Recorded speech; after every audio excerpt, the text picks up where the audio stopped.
So why in the world is blood important? Well, I've already harped on this. Transports. It's a transportation system. Blood transports oxygen and transports the byproduct of most of our cellular metabolism, which is CO2, carbon dioxide. Carbon dioxide, we need to get rid of it. We need all the oxygen we can get. Also waste, nutrients from our digestive system, new proteins, new fats, right? Sugars, hormones. Hormones, only way they travel, through blood. So blood is the super highway of our body. It's going to carry the bad and the good where it's supposed to go. That's the goal of blood. Its biggest component that we talk about here, though, is definitely its oxygen, because if I have a problem with my blood, the biggest thing it's going to disrupt is my oxygen carrying capacity is how I deem it. The book does say that term somewhere, but oxygen carrying capacity. Blood's job is mainly to carry oxygen.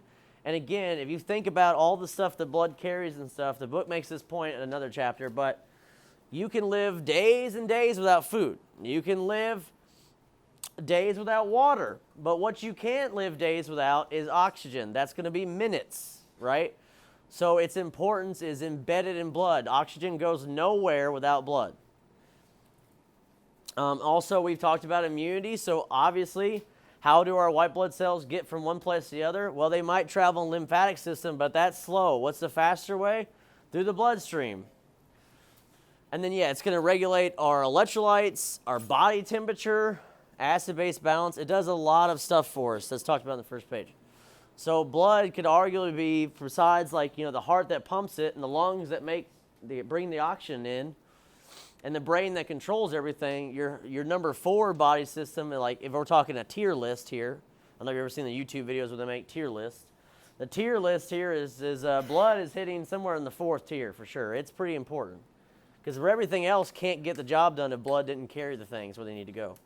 So some fun facts to know about blood. I've said this before, but blood is never blue. It's never blue. It's never been blue. It never will be blue. Okay? If I was blue, I'd be dead. Okay, no. Blue Man Group. Go look up on YouTube. There's a guy that makes AI videos where makes AI songs. He had President Trump and Joe Biden sing the Blue Man Group song through AI. That was hilarious. Anyway, go look up that stuff. I like lighthearted things like that. So oxygen, blood is always red. The only difference is that blood will look bright red when it's full of life, full of oxygen, and it'll look darker red when it's deoxygenated or oxygen poor, like a darker maroon. And that darker maroon color in our veins are usually closer to the surface of our skin, which makes sense, right? Because veins are thin-walled, right? Arteries are high and they're low pressure. So if I break if I break a vein and I bleed from it, it's likely to clot and not be a big deal. But if I bust an artery up, right, spurting blood, lots of bleeding, a horror movie, right? So it makes sense that most of our veins are found on the surface, towards the skin. They're on the top surface, more superficial than arteries. Arteries need to be more protected. And because they're close to the surface, when light hits your arm, depending on your skin color and everything else, the way that light gets refracted through your skin, it looks blue.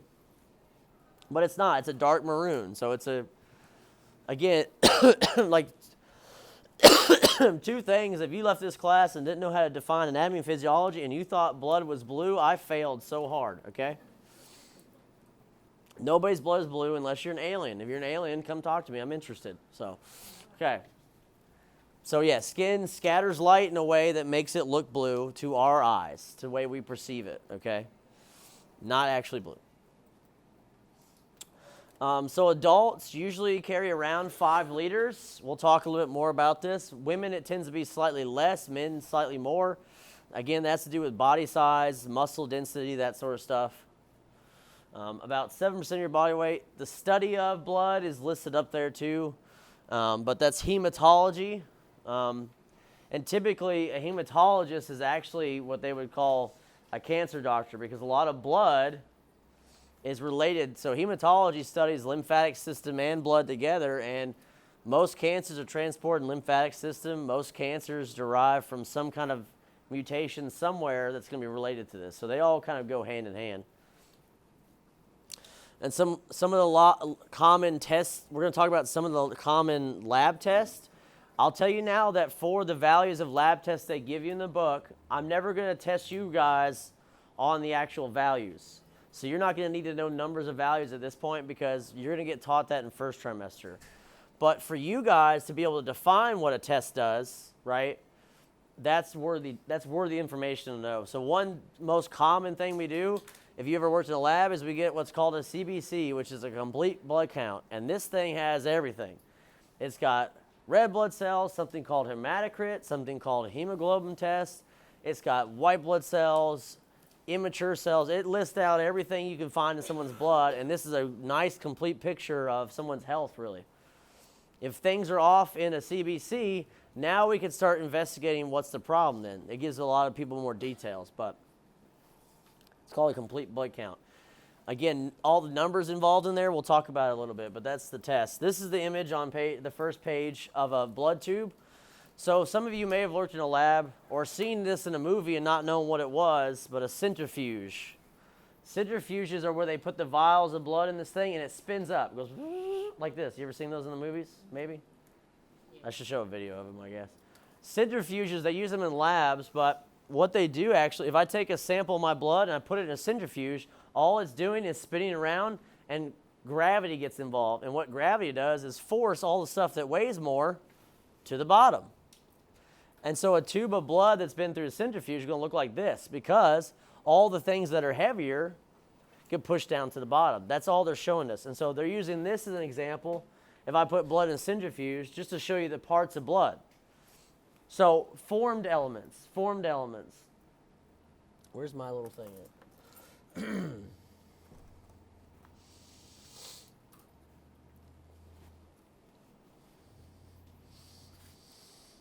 Usually the heaviest formed elements are, why this is red. Okay, there it goes. Red blood cells, because we have millions of them. Millions even per microliter of blood. So we are full of red blood cells. And so if I shake my blood down in this machine, I get to see the different parts. Of course, in a test tube, if I just took blood from you right now, it's all going to look pretty red because it's mostly red blood cells. Again, this is spinning it down so you can see that all they're doing here is just showing you the different parts of blood, okay? So formed elements really include everything, though. Formed elements would include the majority red blood cells, platelets, different proteins, anything that's kind of formed to that. Well, I won't say proteins so much. We leave that off for now. Formed elements. Proteins would be in there. I'll leave it on there. Platelets, I'll say white blood cells kind of also get included in here. But they're only a small percentage of this. Most of this, 99% of this, or 98% of it, is red blood cells.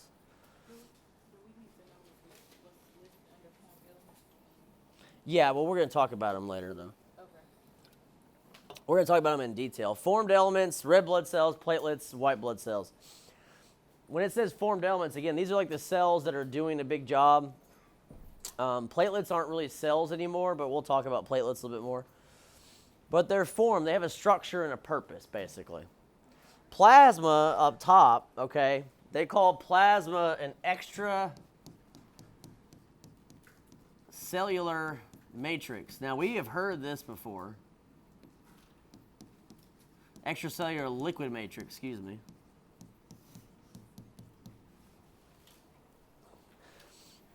Where have we heard that before? Does anyone remember? Go back to chapter 5, tissues. What type of tissue is blood? Connective, which makes sense because it connects everything. So everything in blood falls under a connective tissue, like under that category. And a lot of what they called connective tissues were extracellular matrices of fibers and stuff like that. And so plasma is our extracellular liquid matrix. All that means is extracellular, outside of cells. It's a liquid, but plasma is just not water. It's not water by itself.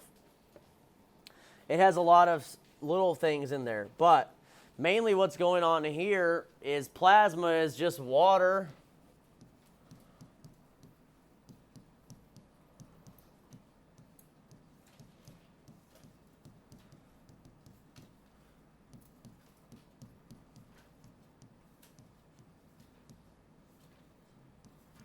I'm just going to say etc. So anything that's being carried around in blood is going to be lighter than the cells, and so it would sink to the surface in this scenario.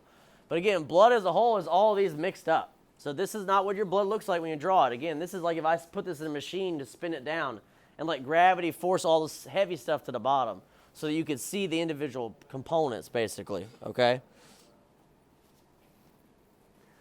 And so what they're basically saying, and the reason that they talk about this Buffy coat thing, if you just want to know what it is that predominantly most of the white blood cells, because there's so few of them, they tend to be a little bit lighter than red blood cells. There's so few of them. White blood cells only account for about 1% of everything that's in blood. And so they're a small percentage. They're usually a little bit lighter, and they're going to kind of float to the surface and make this little white coat they call a Buffy coat, right on top of all the red blood cells, basically, but still kind of part of the formed elements.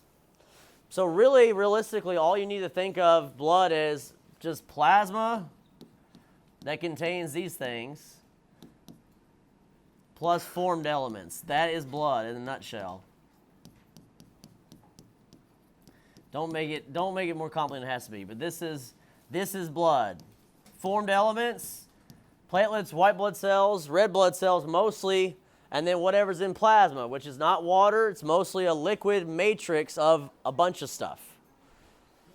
The reason it's not just water is because it's mostly liquid, but there's so many other things in it, you can't just call it water. Just like lymph had its own name, right? Lymph is mostly fluid, but it had other stuff that came from the tissue, so I can't call plasma water. It's its own thing. But we can actually spin this down and get plasma by itself, and that's kind of what they're talking about there. So I'm actually hanging out on this page for a little bit of time. So just to give you another clear indication of what plasma looks like, we can actually, you've probably heard of this, but you can actually donate plasma. Have you heard of this? Yeah, for money too. Yeah, for cash. No, maybe not cash, but yeah, money. Can you imagine they give you a coupon? There's a coupon for Taco Bell. What? All right, well, I'll take it. Plasma is this extracellular fluid or liquid matrix, and it accounts for more than half of our blood is plasma, the liquid component of it. Because if it didn't have plasma, the red blood cells are just stuck together. So again, it contains proteins, nutrients, electrolytes, hormones. That's what's flowing in the blood. So they basically, again, categorize blood as all the formed elements, the cells, like white blood cells and red blood cells and platelets, and then plasma that contains all these things. And that's what plasma looks like, by the way. That's a pretty good picture of it. This is what plasma looks like. Because they took your blood from you, right? If I donated plasma, they're going to take my blood and they're going to spin it down in a machine that does this, forces the heavy stuff to the bottom and the plasma to the top, and then they just take the plasma. Pretty wild, okay? Technology is cool, but that's what they do. Huh? It depends. Sometimes people will use, in the medical world, you can use plasma to help with someone that has a fluid problem because it contains all those proteins that are going to suck fluid in a certain way. It's a lot about fluid balance, typically, is what it is. But that's probably a rabbit trail for more advanced conversation. You know what I mean? Like, that's more advanced. But it'd be like fluid status. Someone's having trouble making proteins. I can give them plasma. We'll talk about the liver a little bit in this chapter, but the liver is responsible for making a lot of the proteins we find in plasma, which are huge about regulating our fluid. So if I have a bad liver, it means I don't make enough plasma proteins, which means my plasma in my blood is lacking these proteins, which means I have trouble regulating keeping fluid inside the blood vessels. And so maybe I can give it some plasma that's got plasma proteins in it already made and kind of help someone correct their fluid status. And I'm giving them fluid more to add to their vascular system. Does that kind of make a little bit of sense? So again, that's a rabbit trail of more advanced, but that's why you would do that. I've given plasma before. It's always weird. You treat it like you're giving blood, though. It's the same concept. It's someone's donated plasma from someone's blood. So still on this first page, or is it on this first page? They make the note later. No, they still make it on this first page. Where does it say it? So on the first page, on page 275, when it talks about the main component of plasma is water, and it kind of talks about the main protein being what's called albumin, which I'll mention later again. At the very bottom, it talks about plasma without its clotting proteins, which is what happens when I take a sample of blood and I allow it to coagulate. Remember, blood, right, likes to be flowing. If I take it out of my body and let blood sit, it will coagulate, and then it's useless in the sense of, for the most part, what I could do with it. So if someone has blood clot, you draw blood, you can't let it sit there for a long time. It needs to go to the lab to get tested because the results are going to be askew if I let it sit because it clots. It's still going to clot and clump up, and that's coagulation. If blood is allowed to clot, what's left behind is that liquid. Now the proteins are dead and gone, and that liquid turns into like a gel that they call serum. And they can still extract some stuff from serum, like antibodies.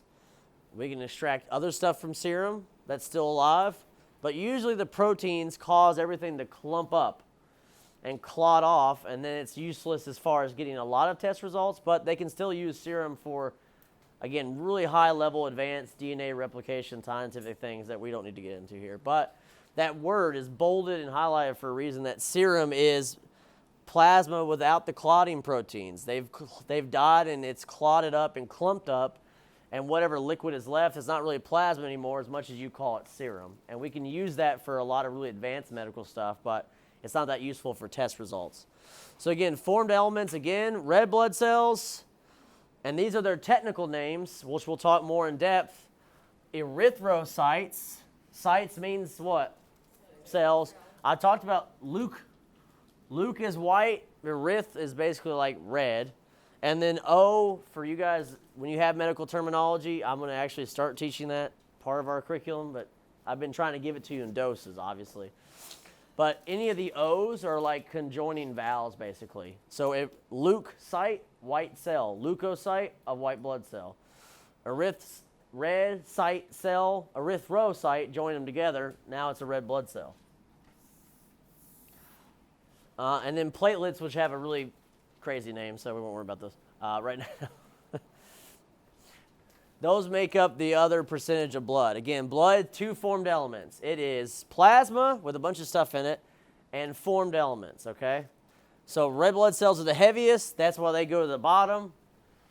And here's the highlight for you. Here's one of the, again, a CBC is just a whole blood test. Let me look at all the blood.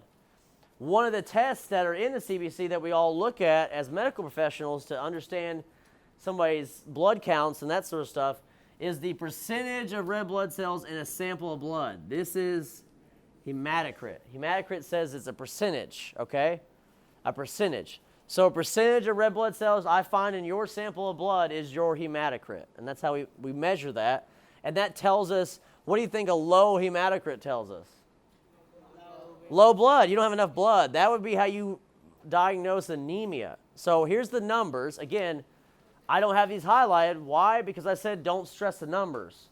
Know what hematocrit is, okay? It's a percentage of red blood cells. That's what hematocrit is.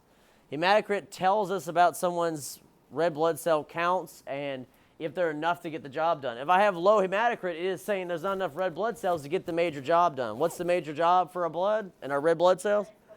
Transport oxygen. That's all you got to put together with that. You can never forget the main goal here. The main goal is red blood cells equal transport oxygen. So men are a little bit more than women. Again, that's body density, muscle mass, that sort of stuff. That's just scientific differences between men and women. At the bottom of this, I'm still on this first page. There's so much, I know, there's so much information packed in this one page of just like, what is blood? On the very bottom of this very first page, there's a body of work down there that has this term highlighted, viscosity, okay? This talks about the Buffy code again, but viscosity. So what does viscosity mean? Basically, how thick something is, right? So think of viscosity as helping you figure out the difference between water and syrup. If you guys remember this a little bit, I talked about the problem with diabetes is like, imagine I've injected a bunch of sugar into water. I've turned water into syrup, and that's going to make my blood more viscous. So the more viscosity something has, the more thick and sticky it is. And so if I have a lot of sugar in my blood, that blood would be more viscous, which means it's not going to flow great, or it's going to be more risk for blood clots, that sort of stuff. This is why people that have diabetes or deal with diabetes are at risk for so many health problems. Basically because of the quote-unquote stickiness of their blood, the viscosity of their blood. And that's why it's important to keep their blood sugar regulated so that their blood doesn't stay more viscous than not. You know what I'm saying? Does that make sense, maybe? So viscosity is a term for like blood thickness and stickiness and sluggishness. And think of it as syrup versus that. What is the extracellular matrix or extracellular fluid matrix of blood? Dun, dun, dun. It's plasma. Plasma, red blood cells are the cells that carry oxygen. Serum is what's left over after the plasma and the blood clot. Plasma is the liquid matrix that carries proteins, hormones are in there, whatever, okay? So now we get to actually flip the page. So 276, page 276 talks about blood cell production or formation. So again, you guys already know this, right? I told you blood's going to kind of put a lot of stuff together for you. So who makes the blood cells in our body? Bone marrow, specifically red bone marrow. That process of making blood cells is called hemopoiesis. Anything heme related, you're going to see in a minute why, is blood. Anything heme is going to be blood, okay? So that's where the word hematocrit comes from. We're going to talk about something called hemoglobin in a minute. Heme, this and that, is really stimulating from blood because of the actual microscopic components that make up a red blood cell, which we're going to talk about today. But poiesis is always like, poiesis is a weird word, but poiesis is like the generation of, or the spawn of, or something like that. If you look it up in the Greek, it's like poiesis is like seed or spawn or generation. And so hemopoiesis is the generation or the production, right, of heme, in this case, blood. So hemopoiesis is production of blood, and that's red bone marrow's job. And they do that, again, you all have red bone marrow right now, making blood cells. You guys go through millions of blood cells a day. So we're all making blood cells. And so remember, red bone marrow is found in some of our bigger bones, our flat bones, in the ends of long bones, the epiphyses, right? So that's red bone marrow's job, make blood cells.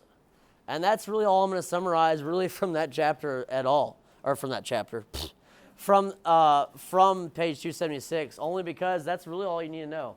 What's the production of red blood cells? Hemopoiesis is done by red bone marrow, done. All the other stuff that's on that chapter is more for to be more specific. It just tells you that all blood cells, all that page is showing you is that all blood cells start off in bone marrow, and then they're going to differentiate. They're going to change into something else. They're going to be a immature version of a red blood cell, an immature version of a platelet, an immature version of a white blood cell. And then they just split and change depending on what our body needs, okay? But those are all stem cells, which stem cells are what develop. And the place where all of us as adults keep stem cells, all of us are clumps of stem cells at the start of conception.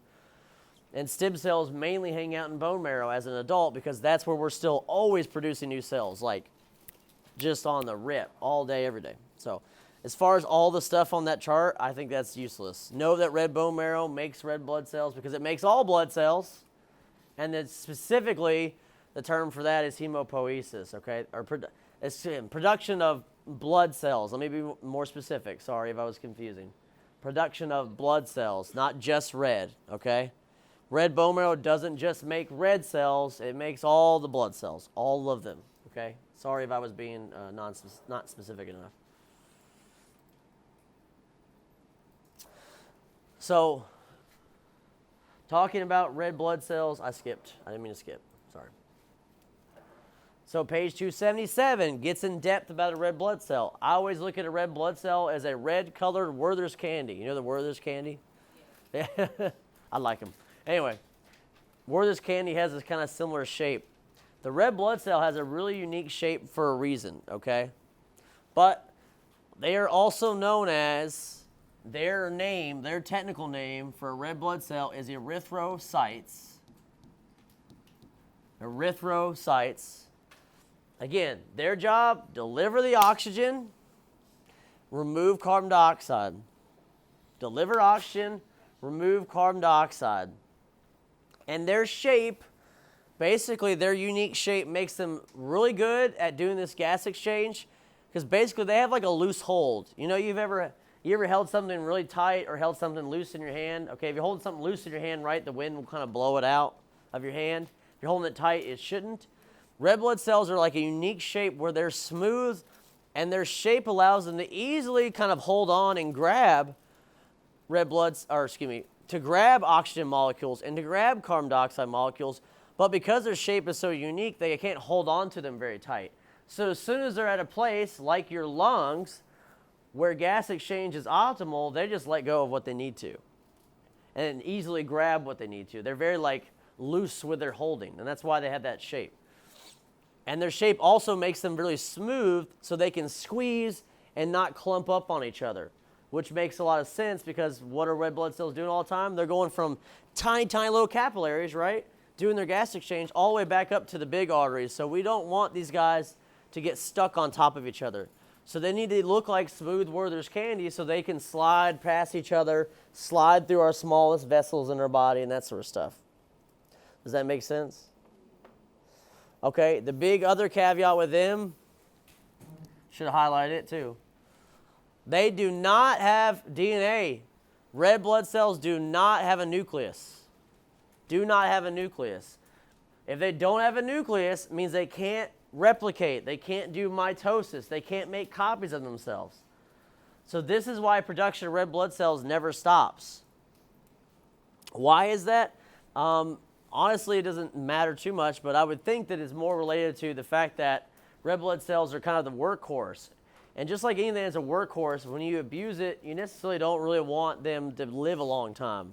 You want them to get their job done the most efficiently. They're going to get worn out, and you want to be able to recycle them and have new, workers ready to go, basically, okay? So our body has made them where they can't replicate. They are just going to be made, live their life for a number of days, and then they're going to get old and decrepit, and we're going to recycle their components to make more red blood cells. A vicious cycle.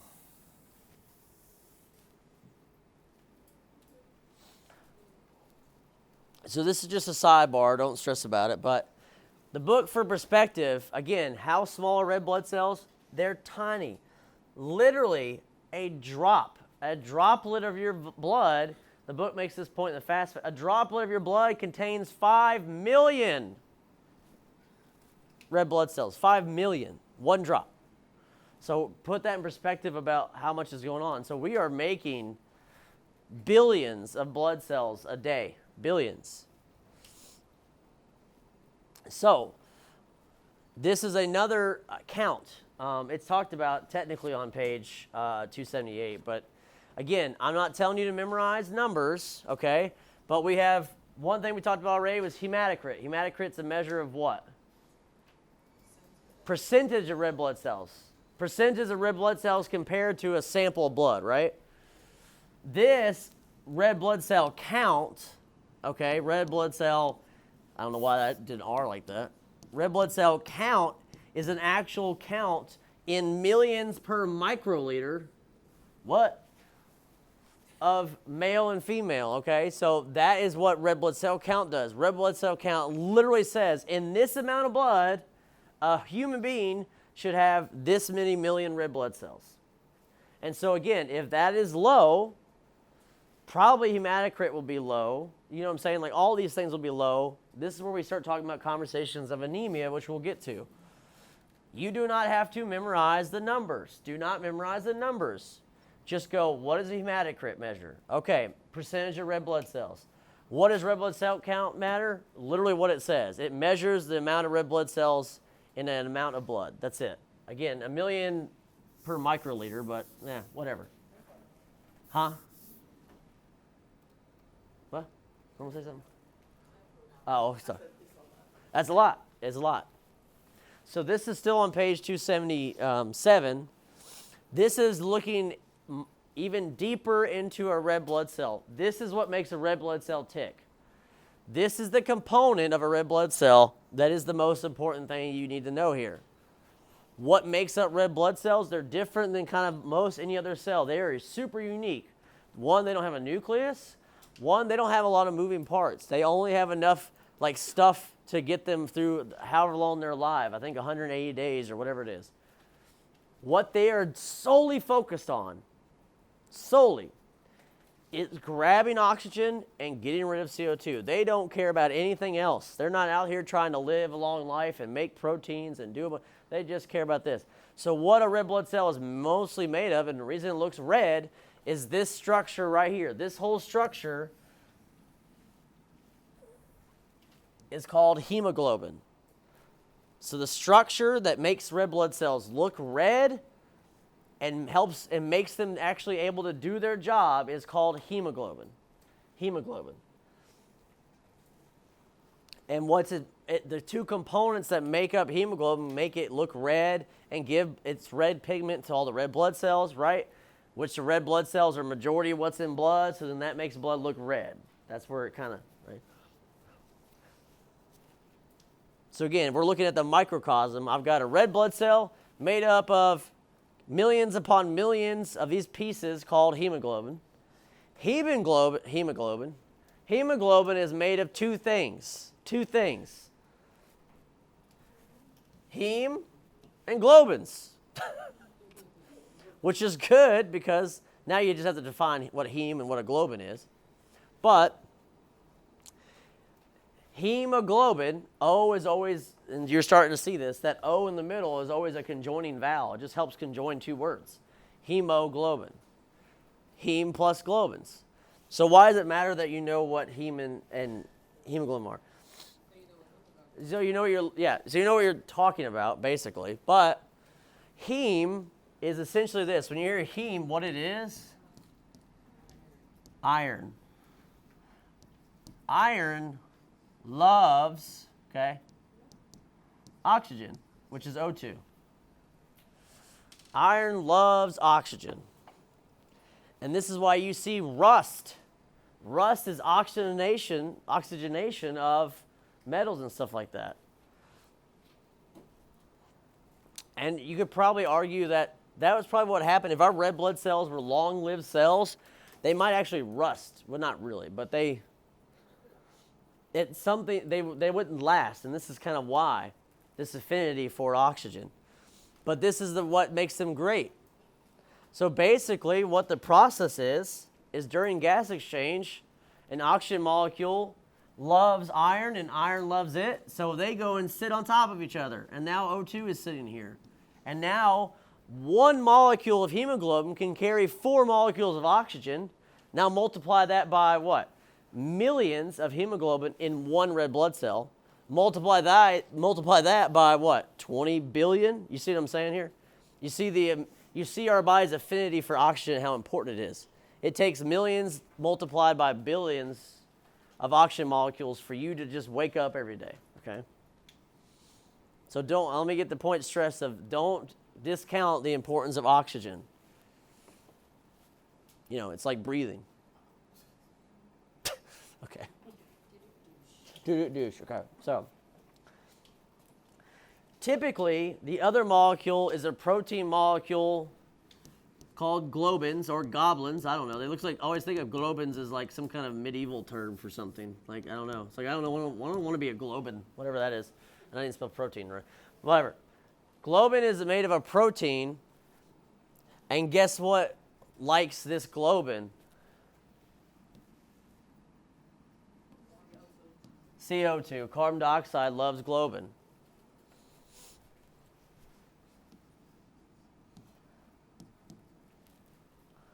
So this makes hemoglobin this perfect vessel, this transport vessel. So again, the red blood cell is made up of these protein structures called hemoglobin, and they are what's carrying the molecules oxygen and carbon dioxide. They're doing the carrying.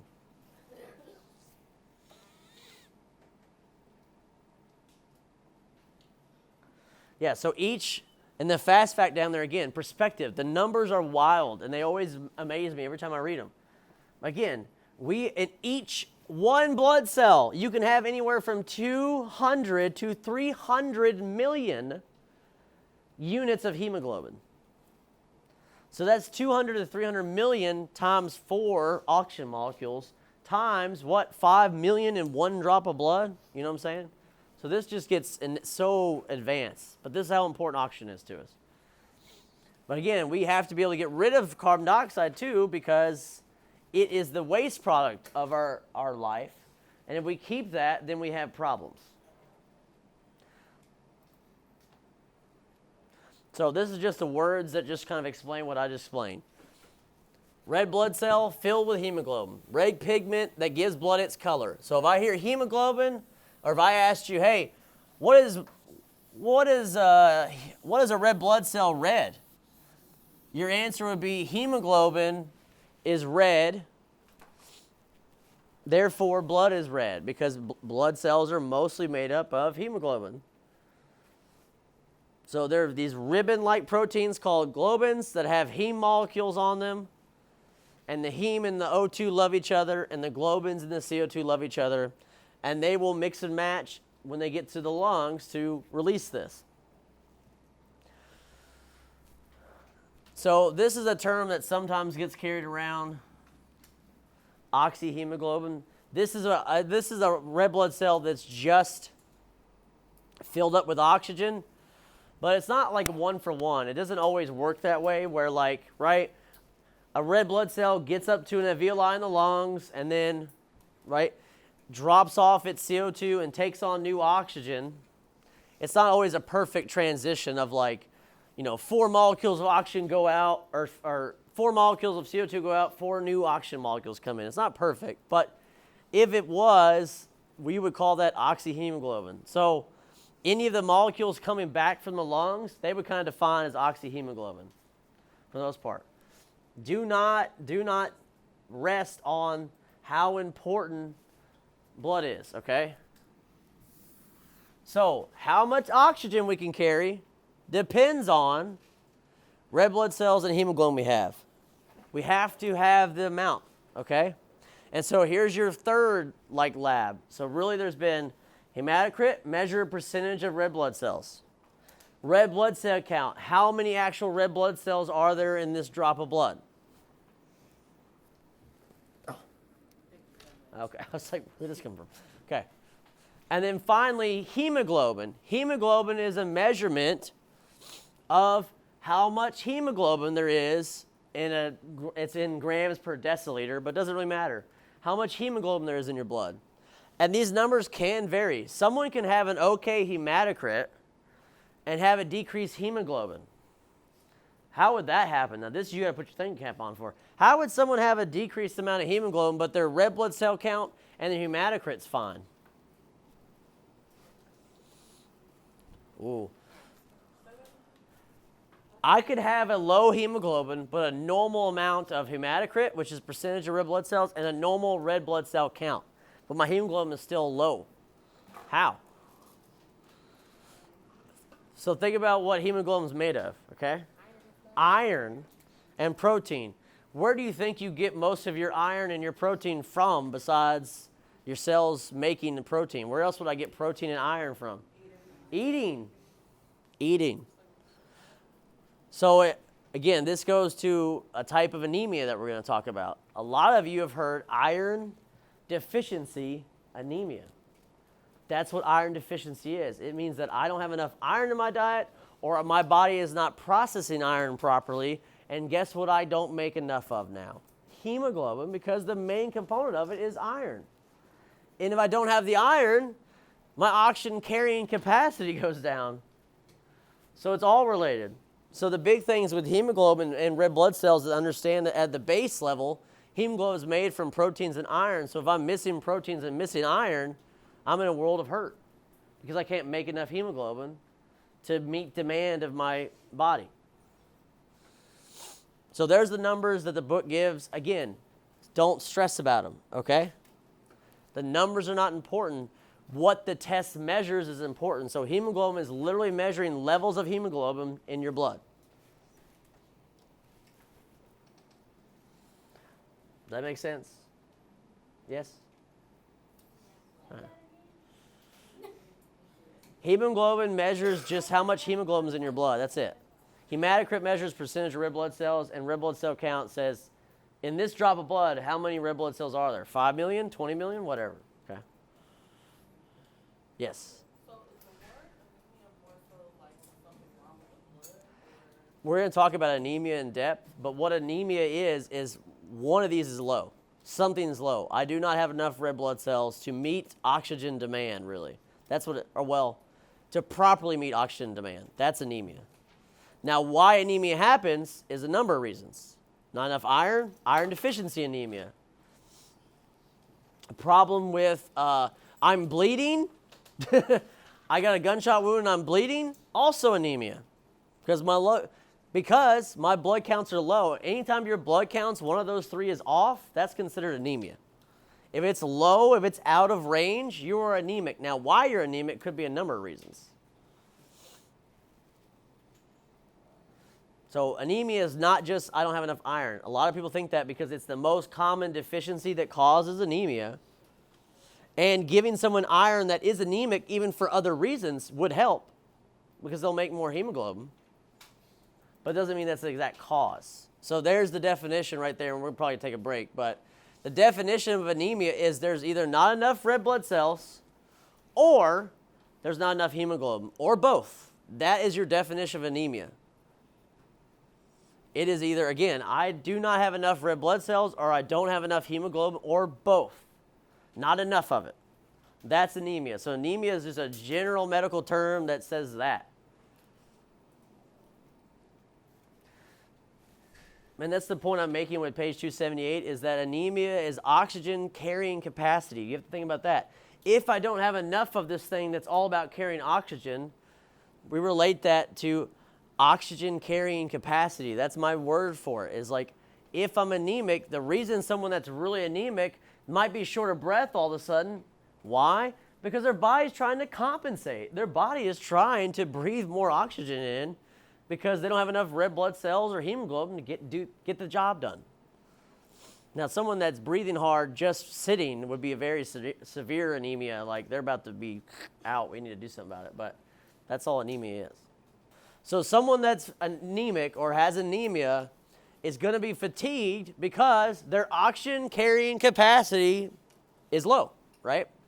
We've talked about that. What's the whole point of red blood cells? Carry oxygen, carrying carbon dioxide. If I don't have enough of those, or enough hemoglobin, which is the component of red blood cells, then I'm going to be in a problem. Do you have a question? Oh, okay. There's like a little I thought it was a little So this picture is just saying that the general symptom everybody feels with anemia is I don't have enough red blood cells, so I'm just going to be tired. I'm just not going to have enough energy because I need oxygen to make ATP and make energy. And so everything kind of is down, sluggish. So someone that's anemic is going to have fatigue. They're going to feel weak. Their skin's going to be pale because what gives our skin a lot of color is all the blood flow through it. And you've probably seen this. Now, this is a whole different response, but if someone saw something that made them nauseous, they kind of go white like a ghost, right? The blood has rushed somewhere else. That's a vagal response. That's a whole different can of worms, but that's why they look pale. So heartbeat is going to be irregular because think about our heartbeat and our heart rate, right? Remember Tacky and Brady? This is just helpful information. A lot of the anemic stuff on these couple slides is really just nice to know things for you. that you can use later. But I think it's important to understand now because it makes understanding anemia so much easier if you understand what a person looks like with anemia. So why are they going to be breathing faster and their heartbeat might be faster? They're trying to compensate, right? If I don't have enough red blood cells, the problem is oxygen. So how do I do that? If I increase how much I beat, that moves more blood. If I increase how fast I breathe, more oxygen. So my body's trying to compensate. And some of the other stuff is that they could have as far as like they're going to be cold. They could be dizzy or lightheaded because they don't have enough blood. Stuff like that. Again, this is more, the next few slides are more trying to be helpful and nice to know for your future. My test is really going to be like, hey, what is anemia? You know what I'm saying? Oh, not enough red blood cells or hemoglobin. I'm giving you a test question right now. Okay. What is anemia? Define it. Not enough red blood cells, not enough hemoglobin. Done. Okay? That's the basis of this. The rest is like, what does it look like? So, right, someone's pale, okay? They've lost color. That's called, do you remember the term for that? Pallor, correct. P-A-L-O-R, pallor. Something like this. There's a big difference in color.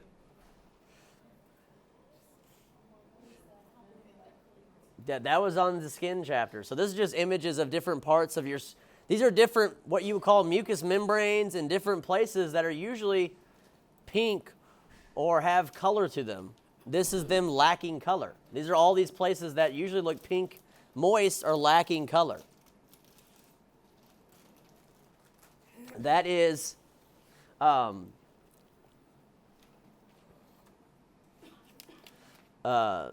like signs and symptoms of anemia. So if you hone in on look at the anemia life lesson, that's page 281. Like I said, I'm jumped between there. 281 has the whole life lesson about anemia on that page, and I think that that's where you want to make sure and you hang out. 281. That life lesson down there. So, because it talks about anemia, it's this conversation. The one that says anemia. Okay. All right, I'll stop being facetious. All right.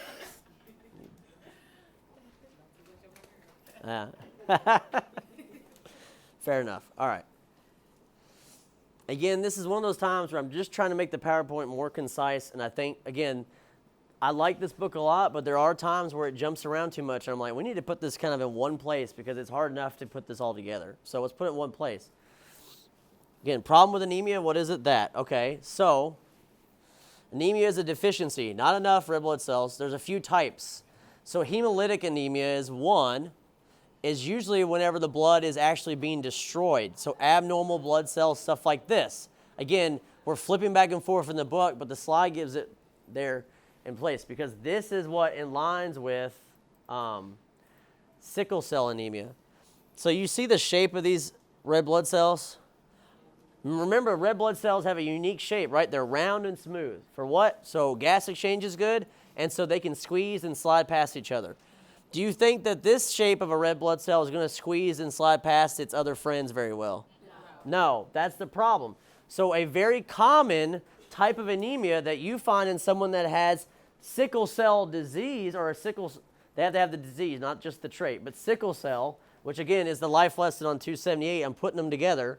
A very common anemia that happens from sickle cell is what they call hemolytic.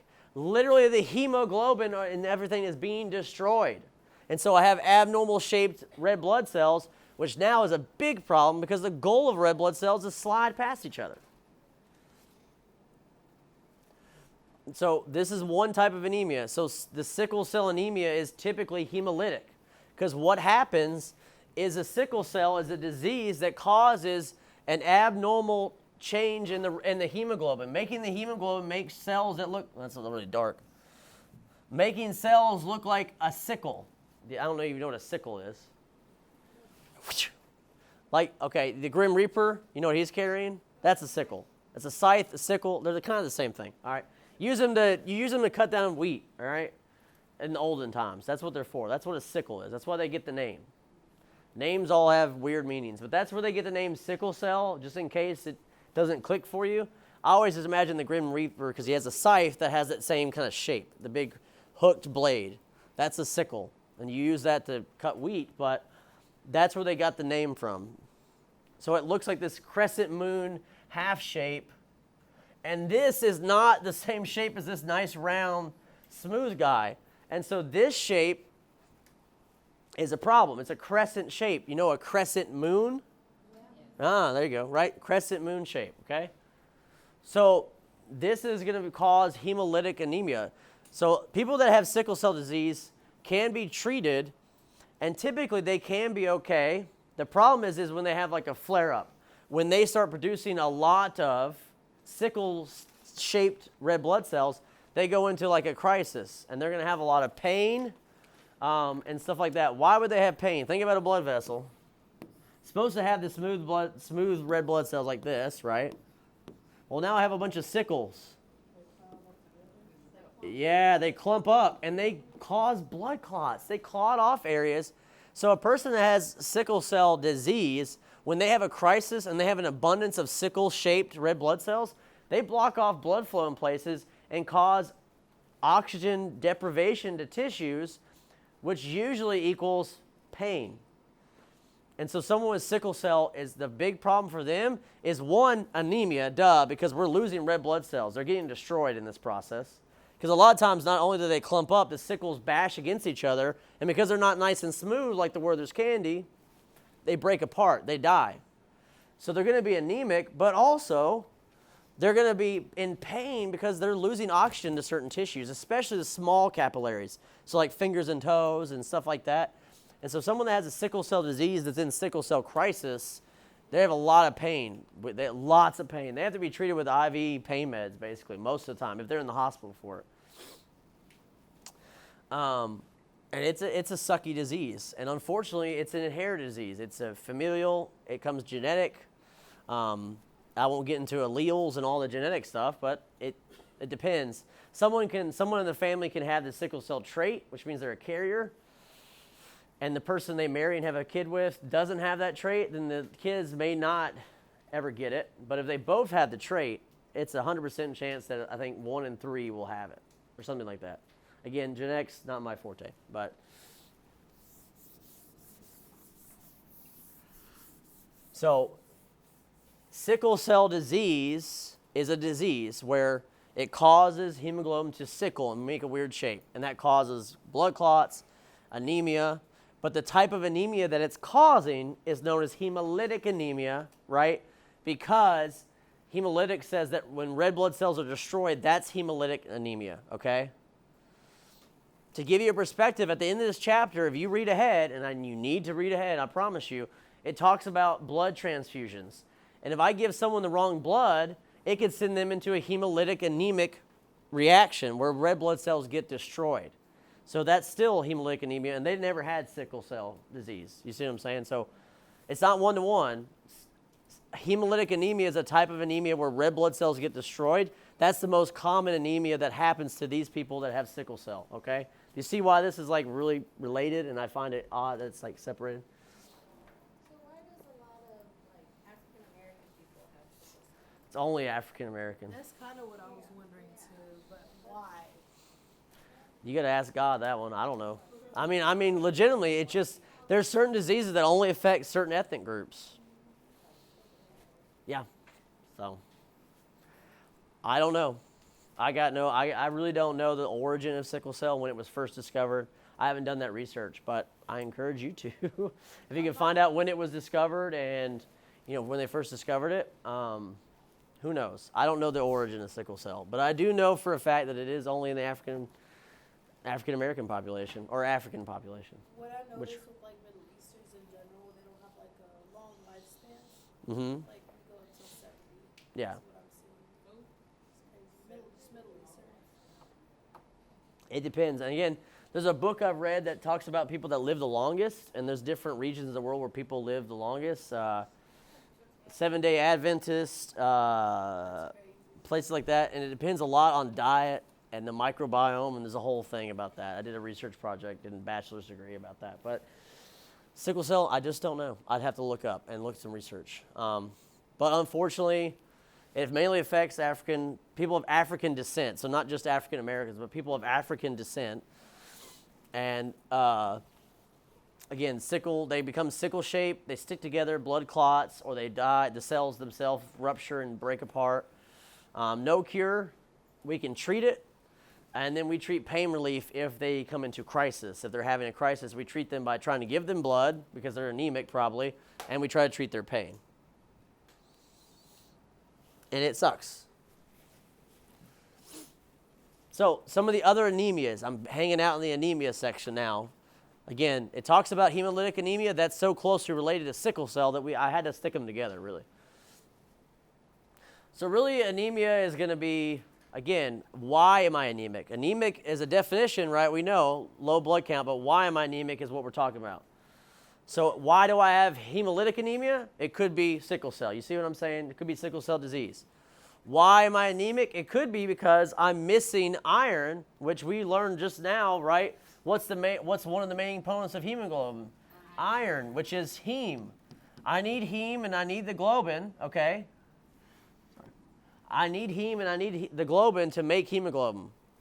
So if I don't have enough iron, it means my production of hemoglobin is going to be down. And again, I think you joked, you feel like you were lied to. It's just that this is the most common type of anemia. Iron deficiency anemia is the most common. This is what you're going to run into all the time. And because heme is an essential component of hemoglobin, I could theoretically give someone some iron who is anemic if it's not just directly related to iron deficiency. And iron deficiency anemia as a diagnosis, it takes a little bit more time than that. If someone's a little bit anemic, I can give them iron and their body's going to respond to that by making more hemoglobin either way. You see what I'm saying? Like either way, my body's going to react to this. And this is what iron tablets do and other stuff like that. So usually it can be an easier correction. It's taking iron daily or making sure your diet's changed. It's usually an easier correction, the mineral ones. One that's a little bit complicated is what's called pernicious anemia. Pernicious. Or sometimes it's referred to as vitamin B12 deficiency anemia, which is a mouthful, but this is another mineral. So this one you don't have to understand too much, but basically B12, vitamin B12, some of you probably maybe even had to have a vitamin B12 shot in your life, probably.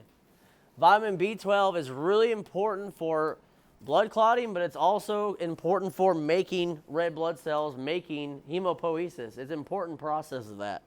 It's a little side note, but it's another mineral that we kind of need a part of our diet and our intake to kind of meet that. And some people have a hard time absorbing B12 for whatever reason. There's so many, the rabbit trail to that. But that can cause anemia because it's an important molecule, important vitamin that's part of making red blood cells. But often it's actually due to we have this thing in our stomach that helps us absorb vitamin B12 called intrinsic factor.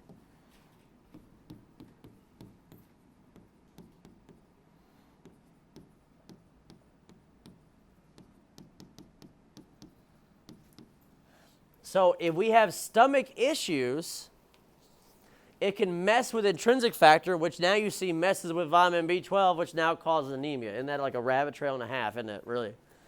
But that's what pernicious anemia usually is attributed to, is that I have some kind of stomach issue that's causing issues with this intrinsic factor, which then causes issues with vitamin B12.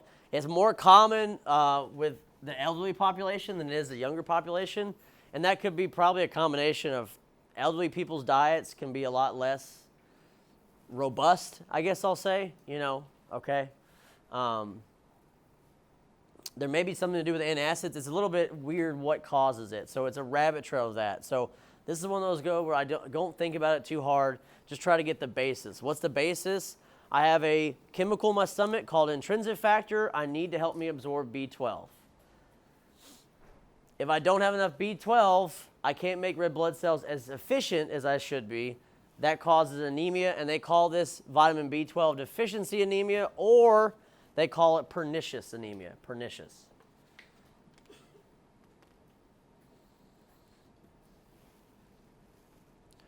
Does that make sense? I know that one's a little confusing, for sure.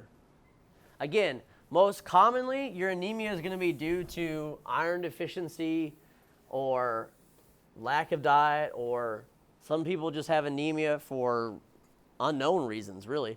Some people just tend to sit lower on the scale of the hematocrit, lower on the scale of hemoglobin, and we don't necessarily always know why, you know. I've heard of stuff too, like my mom was always slightly anemic, now I'm slightly anemic. Age probably has a lot to do with it. Unfortunately, guys, the older we get, we were joking about this, that my daughter thinks the 25-year-old's a grandma, but the older we get, things slow down in functionality. And so the older we get, sometimes there's going to be deficiencies that there's not much we can do about. So red blood cell life cycle is talked about on page 279, so I'm backtracking to that. So again, I jumped around between, yes, question? Sorry, okay, so sickle cell anemia is underneath hemolytic anemia, right? Correct. Okay, that's not much. Sickle cell anemia would be a type of kind of hemolytic anemia. The only reason they're saying that is because I could have hemolytic anemia from another reason. It's not solely sickle cell. That's why they're saying that. But sickle cell definitely will likely cause hemolytic anemia because it's going to destroy, anything that destroys red blood cells is going to be that. Like I said, if I get the wrong blood type in a transfusion, the end result will be a hemolytic anemia. But that wasn't caused by sickle cell. That was caused by getting the wrong blood type. So life cycle of the red blood cell, What did you say? Oh, is page 279, and so here's one distinction that you.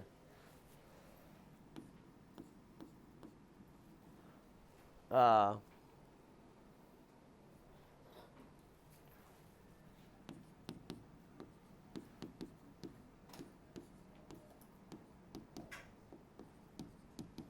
not spelling that right, but.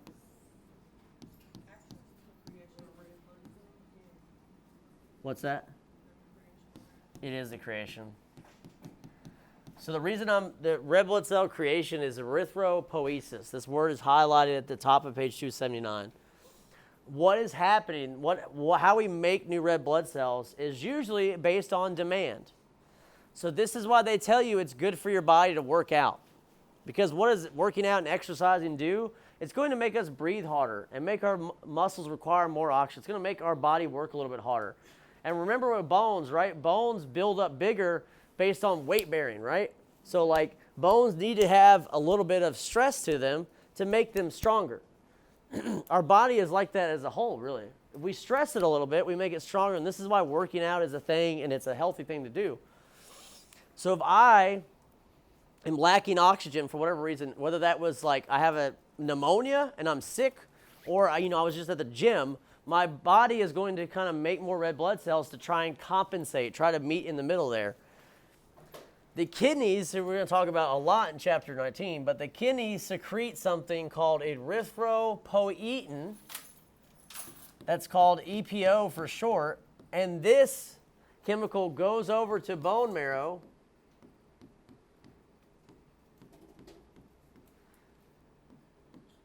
and says, I'm going to summarize it, make red blood cells. This would be, kidney makes this. Now, we haven't learned about the kidney, but you think, why is the kidney the one that makes this? Our kidneys are, what? Yeah, nailed it. Yeah, the kidneys filter all our blood, so your kidneys see every single microscopic milliliter of your blood. Every one of them. At some point, your kidneys are going to see every milliliter of blood you have. And so they are our filters. And so because they do that, they do a lot of help with maintaining our blood. And one of the ways they help is this erythropoietin called EPO. So kidneys make EPO. That goes to bone marrow. Says, hey, I got a project for you. Make some more red blood cells. Bone marrow does that. They get dumped into the blood system. Red blood cells go up to meet the standard we need, and then we can breathe is better, okay? And this cycle happens all the time. The reason I'm bringing up EPO is that some of you might have heard of EPO. You heard of EPO? Have you ever heard of the doping stuff they've done in cycling? Lance Armstrong did this. So doping in cycling was people taking EPO, a synthetic form of this chemical, to make them make more red blood cells. Now, why would they do that? More O2. I have more oxygen carrying capacity now, which means I can breathe longer and faster and ride my bike harder. Cheating, basically. Steroids for the bikes. The bike guys, the cyclist guys are the first one to figure this thing out. Now, EPO is out there, and it is in that industry. It is out there still. It's, of course, regulated, but it's out there. People still try to get by. It's the same kind of scenario as using steroids. It's a gain, but that's what they were doing. They were doping with this before people knew to test for it. This is how they got around it. They would do EPO, and EPO would increase their red blood cell production, thus increasing their oxygen carrying capacity, thus making them cycle harder, faster, longer. There's actually there's a Dr. House episode dedicated to this, and it mirrors like the Lance Armstrong story. They're kind of like they're doing a not really a satire of it, but they're doing a related story to that. So I suggest you look that episode up actually and look some clips of it because it's pretty good. But this is what they're talking about in that episode. So.